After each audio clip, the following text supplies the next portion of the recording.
and I have experienced very difficult matches, so it will be difficult. We have to be again take the competition very seriously, the opponent very seriously, and play well to a higher level to win the match. We'll be wearing our all-white kit as well as part of the No More Red initiative. How important a campaign is it for the club? It's great. I think the support that the club has given to the community and vice versa, and the fact that we are constantly supporting this kind of things, I think is very important, because it has kept a lot of people, and especially young people, safe in our community. Hello. Hello. Please, may I just start by asking you about the transfer window Mm-hmm. and whether there's any transfer updates for us this afternoon? No updates, unfortunately, for you. I did want to ask you about Madrid, but I'm assuming you're going to say there's no update. Okay. The second thing I wanted to ask you about was the club's now been charged with a breach of FA rules. I know you've got till Tuesday to respond to that, but is there anything you would say on that in the meantime? No. Okay. And onto the FA Cup, which I know you touched on there, is huge for Arsenal. Such a big part of the club's history and so exciting. It's always a juggle, but you're going into it this year top of the league. So is it almost more of a juggle than ever? How do you kind of balance everything this year? No, I think it's a competition that we are really looking forward to play, that brings huge memories to our football club, to the team, because recently, not many years ago, we won it, but as well we had experience of last year how we went out of the competition. So it's a competition that we really want to play and compete. And I guess the ambition is there to win it again this year. The ambition is to win on Monday first and then go slowly, because it's a long run. I know you touched on it there, but can you just chat to us a little bit more about Oxford and what you make of them as a side to come up against? It will be difficult. What we've seen, obviously, they played in different ways, result-wise as well. They have a bit of everything, but it's a very special night, a special day. Everybody raised the level, and it will be tough. Thank you. Thank you. Hi, Mikel. A couple of questions. Firstly, Smith Rowe, there's a hope that he might be back for this game. On his position, and when you kind of see him coming back, we've seen that second midfield role that Jack has played in move a lot more further forward in the last year. He's occupying spaces that Smith Rowe was occupying on that left-hand side. Do you think that Smith Rowe, therefore, could fill in quite comfortably where Jack is playing right now? Emil can play as an attacking midfielder or as a winger, even as a nine. I think he's played there before.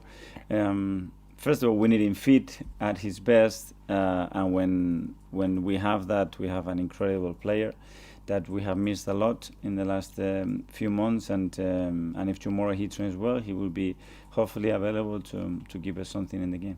And just secondly, on the transfer, nothing on players, don't worry. But like the amount of spending that's gone on in the last years has got ramped up and ramped up and ramped up. Is there a frustration that it's preventing clubs like Arsenal maybe getting hold of players for the value you see them at? I don't know, obviously valuations have to be made between the selling club and the buying club, and it is difficult, but as well it shows that there are a lot of clubs with a lot of financial power to spend big amounts, and we have to compete with them. So we have to be smart, we have to seek for good opportunities as well, and we have to be attractive for players. At the end, players decide where they want to play, and if they want to play for our club, this is great. Nick? Hi, Mikel. Hi. I know the reference was made to the charge from the Newcastle game, but after the match, some former players were saying they love the way you behave on the touchline, encouraging the players and driving them on. Some criticise you for going over the top and said it will have a negative effect on the team. What's your view on that debate?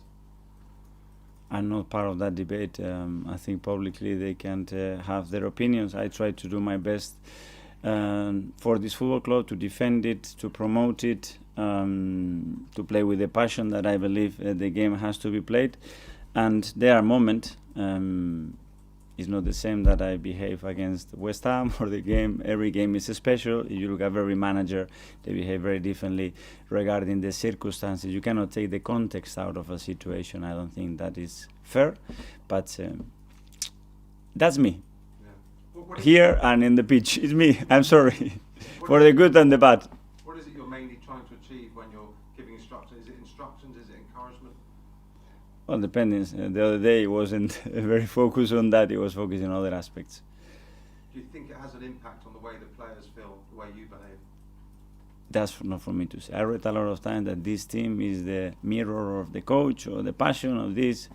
I don't know. So you're not going to change for anyone or anything? that's me. And I will try all the time to be better.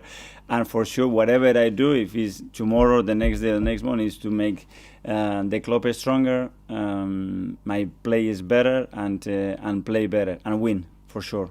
So if I have to do something, I would do it. If I have to change something, believe me, I will look in the mirror myself and I will change it very quickly. Has that changed in football? Because we didn't used to see managers on the touchline. When you played, did your managers, were they on the touchline?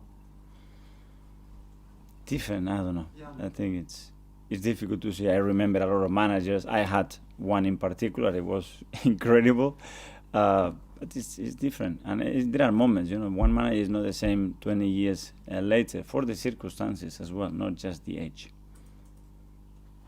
I know, Mikel, you said you're not part of that debate, but what do you make of people criticising, perhaps how you act on the sidelines? Is that something that frustrates you or annoys you when you hear? To be fair, I haven't read it, so we cannot. So, criticize is negative or positive? Maybe both, maybe a bit of Okay, because criticize is always negative. It can be as well very, very positive.